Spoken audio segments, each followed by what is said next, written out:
The Ring doorbell notification pinged at 1:23 a.m., but I was already awake, staring at the ceiling and wondering why my fiancée Brianna hadn't come home yet. Her bachelorette party was supposed to end hours ago. I grabbed my phone, expecting maybe a drunk text or a blurry selfie with her girlfriends. Instead, I found myself looking at footage that sent an icy chill down my spine. There was Brianna, my bride-to-be of 6 years, stumbling out of some guy's Tesla in our driveway at 2:15 a.m. But she wasn't alone. The man walked her to our front door, his hands all over her, and they were making out like teenagers before she finally went inside. The guy was tall, expensive suit even at this hour, the kind of confidence that screamed money and arrogance. My hands shook as I switched to Instagram. Brianna's story was still up from earlier that night.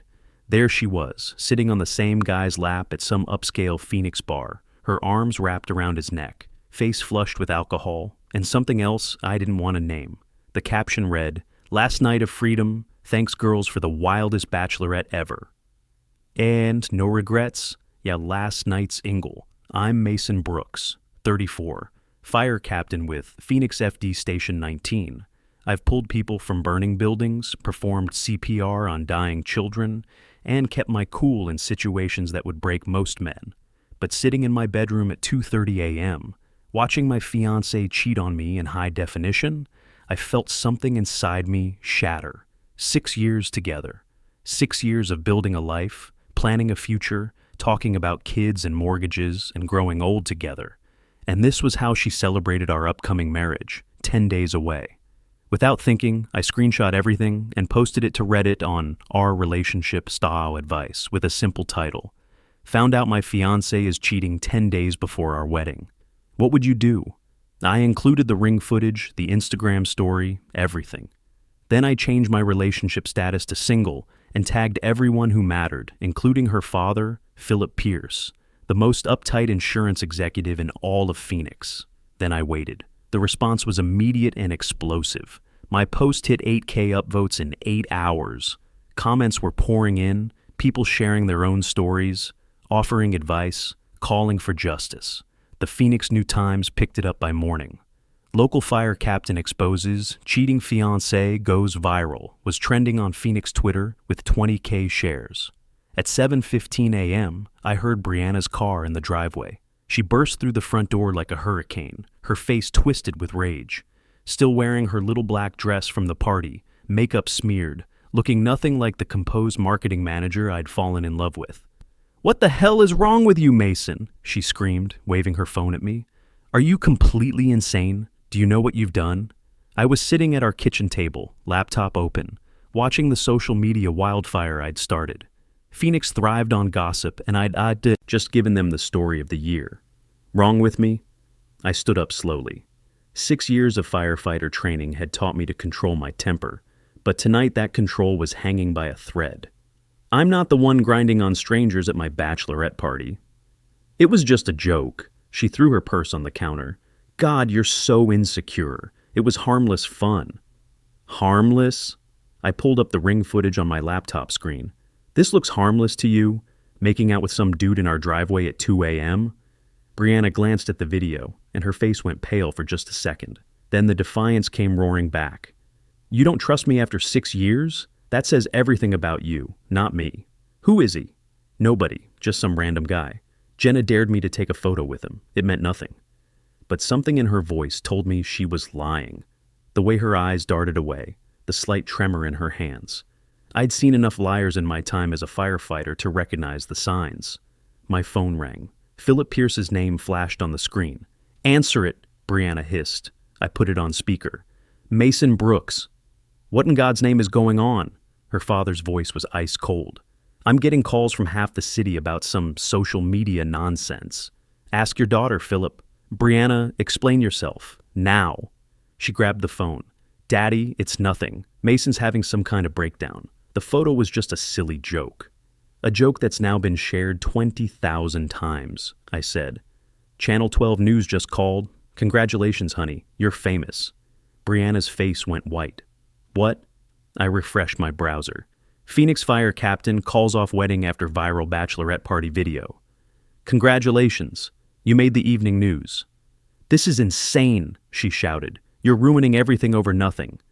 "I'm ruining everything?" I laughed, but there was no humor in it. "I'm not the one who decided to cheat on her fiancé 10 days before our wedding." Philip's voice crackled through the phone. "That's enough, both of you. Brianna, come home. We'll discuss this like adults." After she left, I sat in my kitchen and watched the story explode across social media. Friends from the fire department were commenting. My military buddies were weighing in. Even my elderly neighbor, Mrs. Rodriguez, had somehow found the post and left a string of shocked face emojis. But as the adrenaline faded, a nagging feeling settled in my gut. Brianna's reaction had been too extreme, too defensive. And that man in the video, there was something familiar about him, even in the dim doorbell camera footage. I was going to find out who he was. The next morning brought a parade of phone calls, text messages, and unexpected visitors. Mrs. Rodriguez knocked on my door at 7:00 a.m. with a casserole and a hungry look in her eyes. "Such a shame, dear," she said, bustling into my kitchen uninvited. Though, I have to say, I always wondered about that girl. Too ambitious, if you ask me. And those nights at the office. Late nights?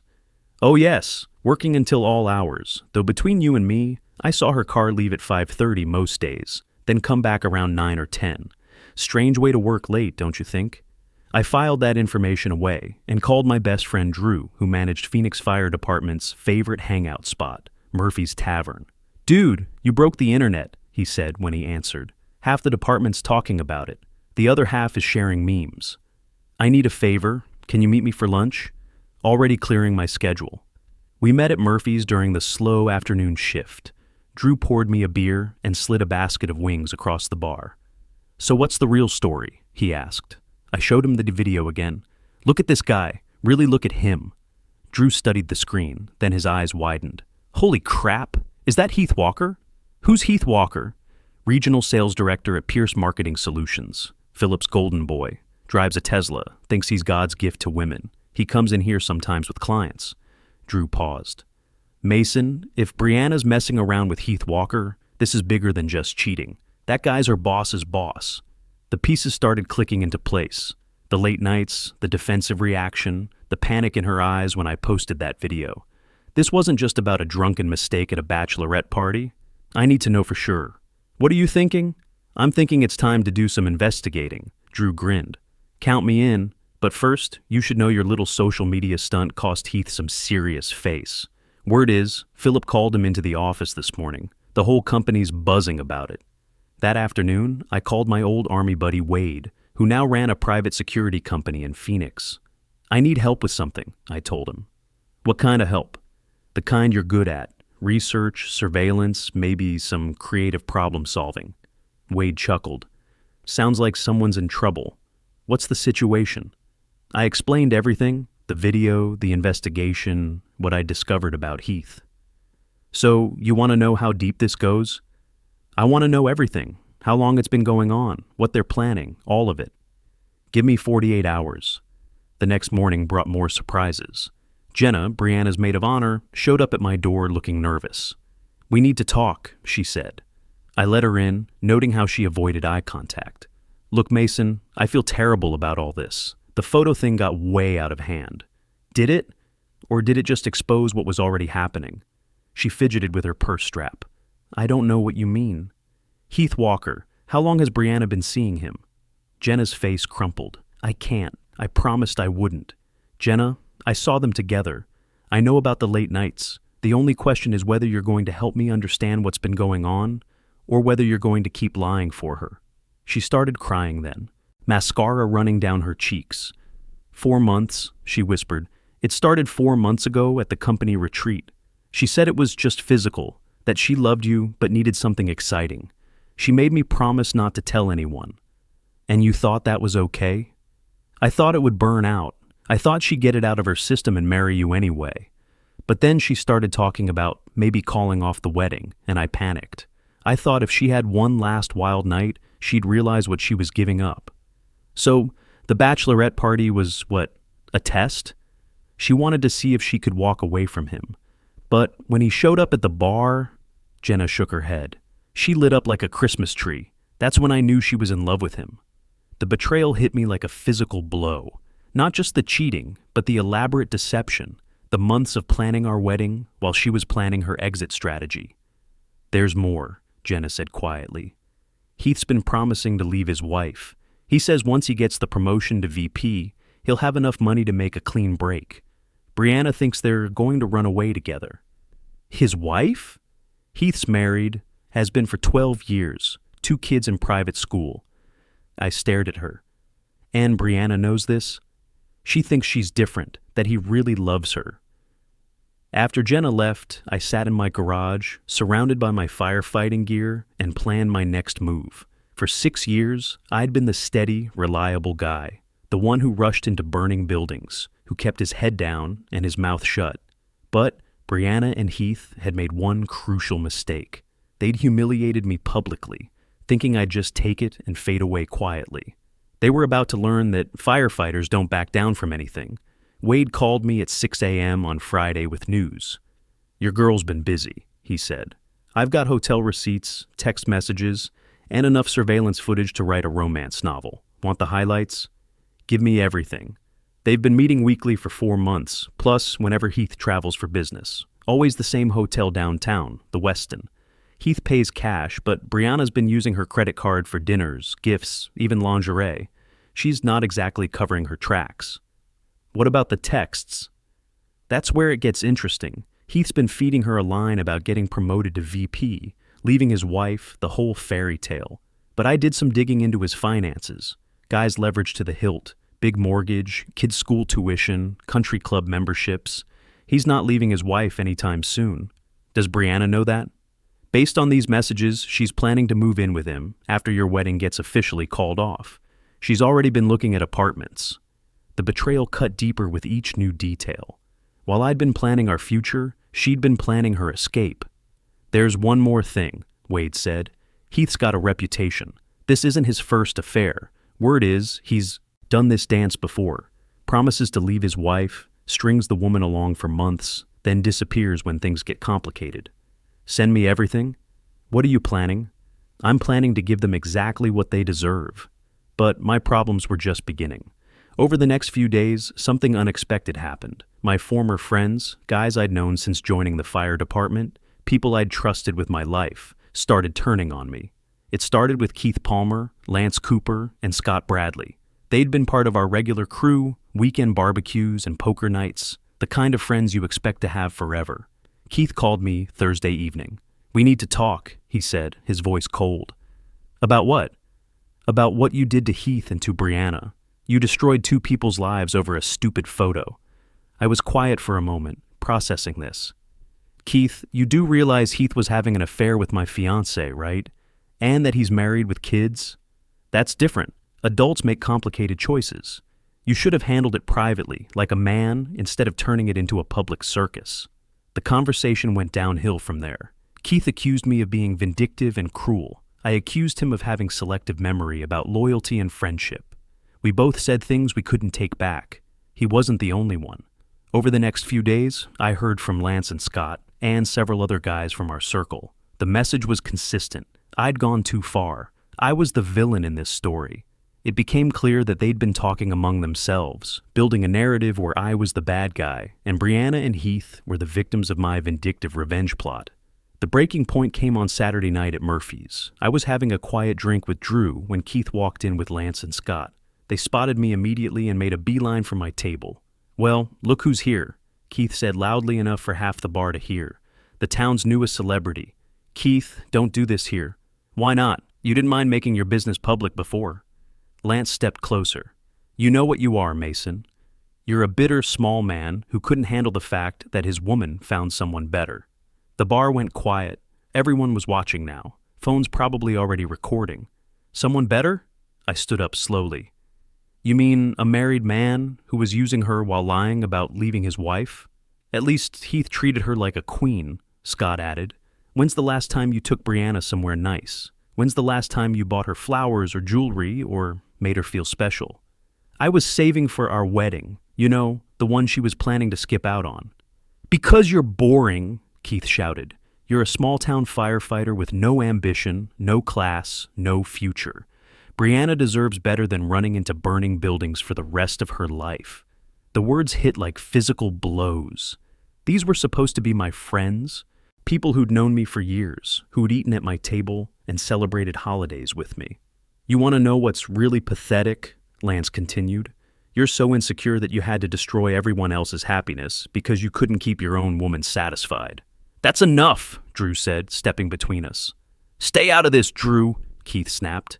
This is between us and your loser friend here. Something snapped inside me then. The weeks of humiliation, betrayal, and now this. My own friends turning on me to defend the people who'd wronged me. You want to know what's pathetic? I said, my voice deadly calm. What's pathetic is 3 grown men ganging up on someone because they're too spineless to admit their own wives probably cheated too. What did you say? Scott stepped forward. You heard me, and I'm betting if I looked hard enough, I'd find out about all of you.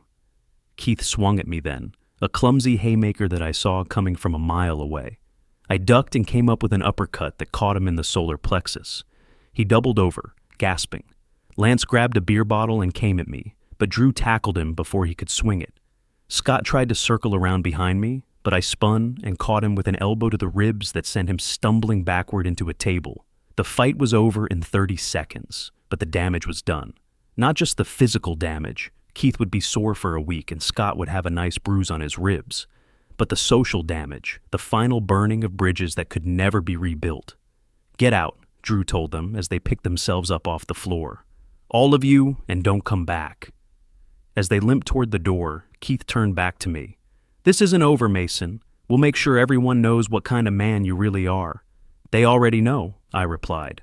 I'm the kind who fights back. After they left, the bar slowly returned to normal, but I could feel the stares and whispers. Some people were clearly on my side, but others looked at me like I was a ticking time bomb. You okay? Drew asked. Never better. But that was a lie. The fight had felt good in the moment, but now I was facing the reality of my situation. I'd lost my fiancée, my friends, and probably my reputation in this city where everyone knew everyone else's business. The smart thing would be to lay low, let the gossip die down, maybe even consider transferring to another station. But I'd never been accused of being smart. Wade called me Monday morning with more intelligence. You've been busy, he said. News travels fast around here, faster than you think. I've got some interesting information about your former friends, such as the fact that they've been planning this for weeks, ever since the Heath situation went public. They've been meeting at Keith's house, coordinating their response. Coordinating how? Phone records, social media posts, even some emails. They've been working to turn your entire social circle against you. The goal was to isolate you completely, make you the pariah while they position themselves as the reasonable adults. I felt a chill run down my spine. Why would they do that? Because you made them look bad. When you exposed Heath and Brianna, you also exposed the fact that all of them knew what was going on and said nothing. They're covering their own asses by making you the villain. What else? Keith's been in contact with Brianna. They're planning something for this weekend, some kind of public confrontation designed to make you look unstable. Where? The Phoenix Fire Department charity event. Lots of people, lots of cameras. Perfect place to provoke you into doing something stupid. The charity event was our biggest annual fundraiser. The entire department would be there, along with city officials and half of Phoenix society. If Keith and his crew were planning to ambush me there, it would be in front of hundreds of people. There's more, Wade continued. I did some digging into your friends' finances and personal lives like you suggested. Want to know what I found? Tell me. Lance Cooper has been having an affair with his secretary for 8 months. Scott Bradley's been skimming money from his construction company to pay gambling debts. And Keith Palmer, he's been dealing prescription drugs out of his garage, not just painkillers. We're talking serious felony stuff. I sat back in my chair processing this information. My former friends weren't just hypocrites, they were criminals. Can you prove all this? Photos, financial records, text messages. These guys aren't as careful as they think they are. Send me everything. What are you planning? I'm planning to give them exactly what they're planning to give me, a public humiliation they'll never recover from. Saturday arrived gray and drizzly.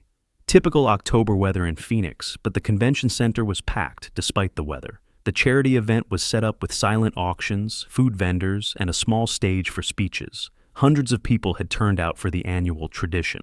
I arrived around 7 p.m., wearing my dress uniform, looking like any other firefighter supporting a good cause. But I wasn't there for charity. I was there for war.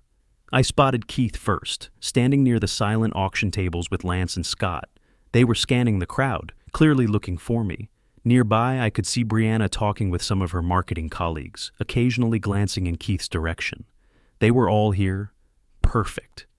I walked over to the small stage where Fire Chief Rodriguez was preparing to give his speech about the department's community outreach programs. He was standing nearby with his notes, adjusting the microphone. "Chief, can I borrow the microphone for a minute?" I asked. "Sure, Brooks. You want to make an announcement?" Something like that.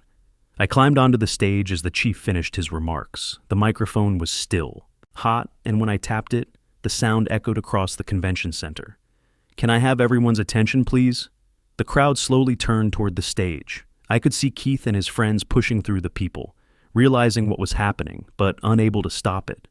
For those who don't know me, I'm Captain Mason Brooks, Station 19.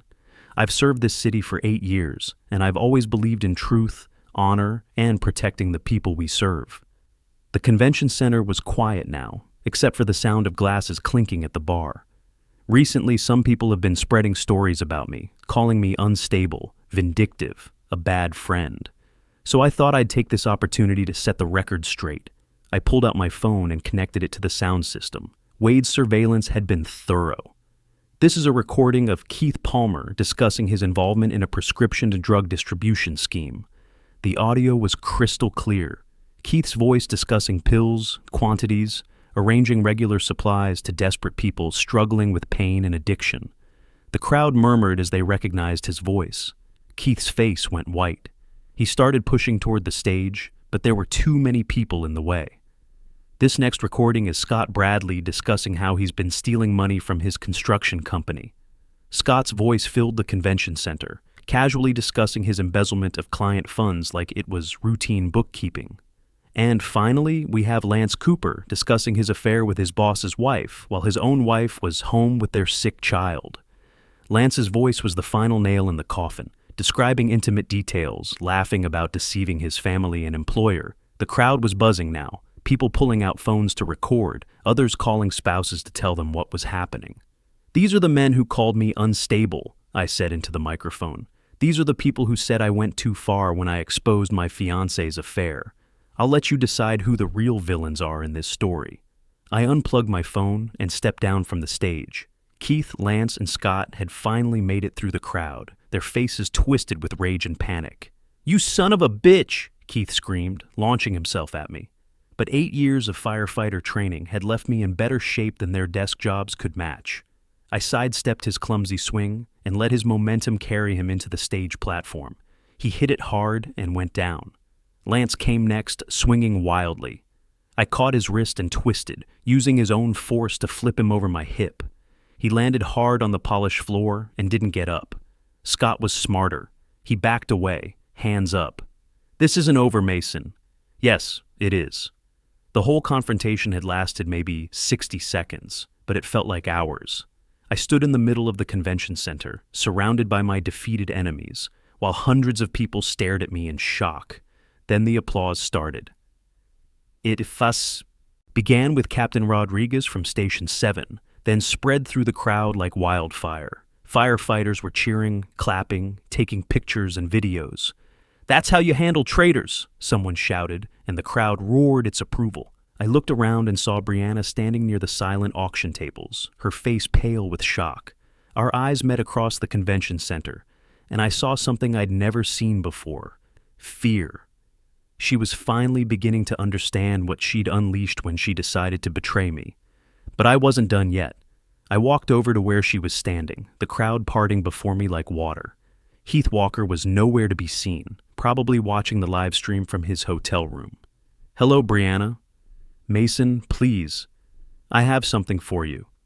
I pulled out an envelope and handed it to her. She opened it with shaking hands and pulled out a stack of photographs and documents. "Those are pictures of Heath with his wife and kids at Disneyland last weekend," I said, loud enough for everyone nearby to hear, along with the mortgage application for their new house in Scottsdale. Turns out he didn't lose his job after all. He got a promotion and decided to recommit to his family. Brianna stared at the photos, her face crumbling as she realized the truth. Heath hadn't been ruined by our scandal. He'd used it as cover to end the affair and focus on his marriage. He never loved you, I said quietly. You were just another game to him. She looked up at me, tears streaming down her face. How did you? I hired professionals. Turns out Heath's done this same routine in 2 other cities. Always targets ambitious women. Always promises to leave his wife. Always disappears when things get complicated. The crowd was listening to every word, phones recording everything. Brianna's humiliation was now complete and public, just like mine had been.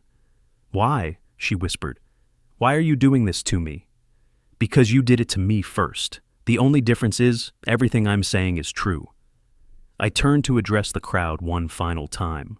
Ladies and gentlemen, I want you all to remember this night. Remember what happens when you try to destroy an honest firefighter to cover up your own crimes. Remember what happens when you mistake honor for weakness. I walked through the crowd toward the exit, people stepping aside to let me pass, many of them reaching out to shake my hand or pat my shoulder. Behind me, I could hear sirens approaching. Someone had called the police about the fight. But I wasn't worried.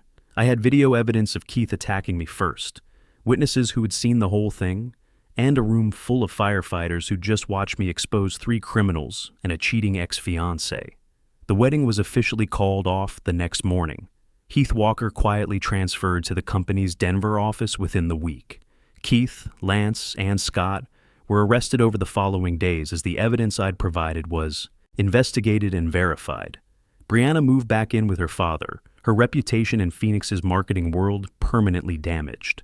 As for me, Phoenix Fire Department offered me a promotion to battalion chief within a month. The city council commended my integrity under pressure in an official ceremony. My dating app started getting messages before I even created a profile. 6 months later, I met Jessica, a nurse at Phoenix General, who'd heard about the charity event confrontation and wanted to meet the firefighter who stood up for himself. We're taking it slow, building something real based on honesty and respect. Turns out the best revenge isn't getting mad or getting even. It's getting everything you deserve and more. Sometimes the people who try to destroy you end up giving you exactly the life you were meant to have. I learned that night that quiet strength isn't weakness. It's just strength, waiting for the right moment to show itself. And when that moment comes, you better be ready to fight back with everything you've got.